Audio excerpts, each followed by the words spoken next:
Graça e paz, galera. Gostaria de deixar uma mensagem para vocês que está no livro de Mateus.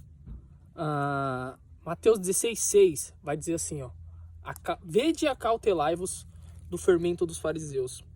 Isso é Jesus nos alertando não para a falta de pão que aquele povo não havia comprado, mas é Jesus nos alertando para a doutrina dos fariseus e dos saduceus. Porque eu tenho vivido uma época e visto através da mídia uma época ao qual o mundo quer doutrinar a Igreja de Cristo. O mundo quer dizer como os cristãos devem ou não se comportar. E através das mídias sociais eu vejo algumas repercussões de algumas coisas. E aí aqueles que estão nas mídias sociais vão dizer assim: não, mas você é cristão, então você tem que agir dessa forma. Não, você é cristão, então você tem que fazer assim. Às vezes muitos nem são cristãos, mas querem doutrinar sobre a Igreja de Cristo. E aí, eu vendo alguns casos, o mais recente foi o caso Suzy, o qual colocaram aí dizendo: olha, Jesus abraçaria aquela pessoa. Eu acredito sim que Jesus abraçaria aquela pessoa e abraça aquela pessoa. O que Jesus não faz é o que a matéria tentou fazer, é abraçar, esconder o pecado, esconder o crime, esconder aquilo que de errado tem feito aquela pessoa, né? E eu acredito que a indignação de todo o povo não foi pelo abraço do Dr. Drauzio Varela. Eu acredito que se ele tivesse beijado a Suzy, e ninguém teria se indignado com a postura dele, se a matéria não fosse tendenciosa, querendo trazer aquela pessoa como uma vítima da sociedade por ser trans, né? E foi o que foi tentado passar nessa matéria, nessa reportagem. Foi uma vítima da sociedade por ser trans. Ela não estava presa por ser trans, ela não estava sozinha por ser trans, ela não estava sem visitas por ser trans.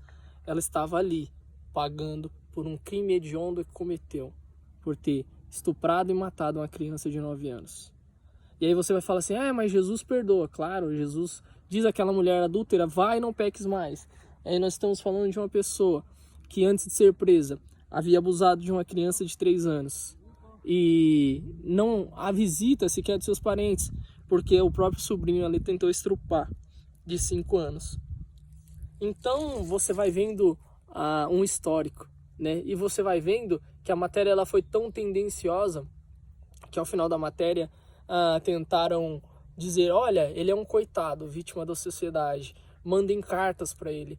E acredito que as próprias pessoas que mandaram carta foram as próprias pessoas que ficaram indignadas, porque mandaram cartas para Suzy, mas na verdade quem recebeu foi o Chuck, né? Compraram uma ideia, compraram uma mensagem vendida de vítima da sociedade de Suzy, mas na verdade não era Suzy, era Chuck, era aquele boneco assassino. Então por isso que a gente tem que tomar cuidado, porque senão daqui a pouco a gente está agindo de forma a acreditar no que a mídia nos diz e viver aquilo que a mídia quer que nós vivemos. Não estou dizendo que aquela pessoa não tenha perdão, enfim, o que eu estou dizendo é: nós abraçamos sim a todo ser humano, independente do crime, independente da escolha, opção sexual, enfim, independente das suas escolhas diárias. O que nós não abraçamos são os atos infracionários, os atos errados, os atos pecaminosos que essa pessoa comete.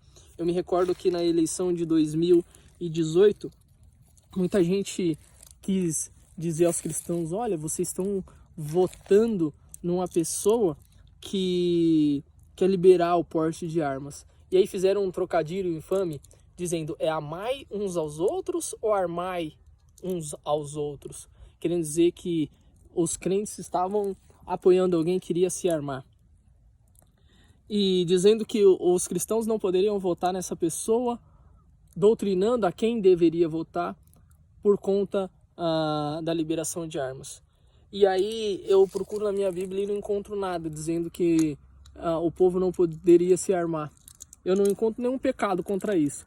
Na verdade, eu encontro em 2 livros o próprio Deus dando a possibilidade do povo de uma legítima defesa.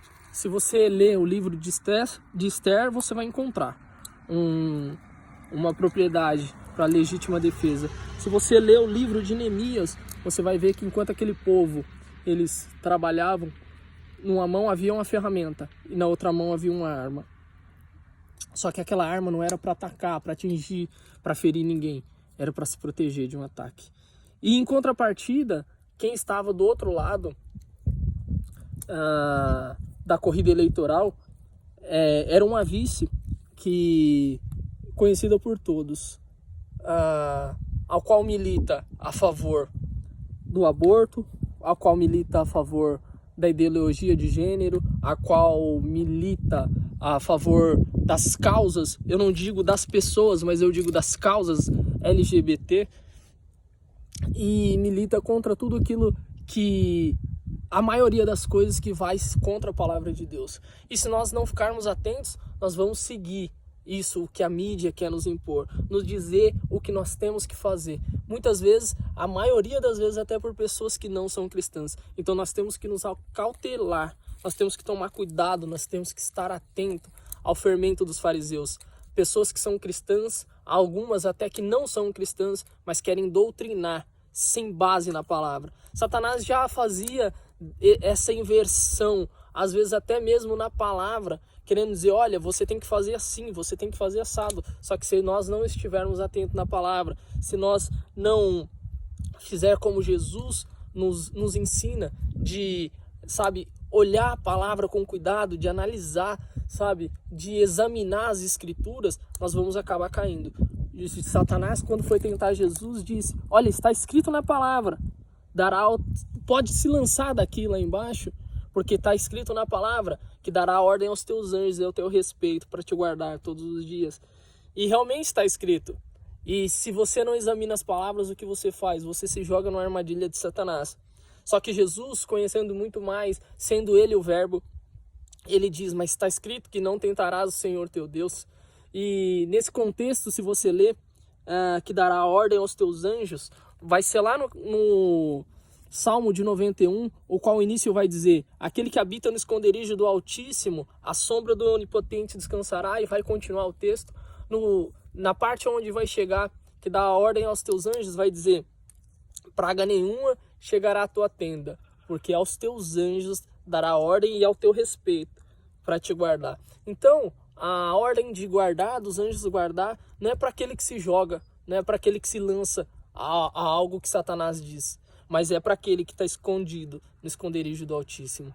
Que possamos a cada dia examinar as Escrituras e ficar atento ao fermento dos fariseus. Que Deus abençoe, que Deus dê graça e que Deus possa a cada dia nos fazer meditar e examinar as Escrituras para não cair nas armadilhas de Satanás. Graça e paz.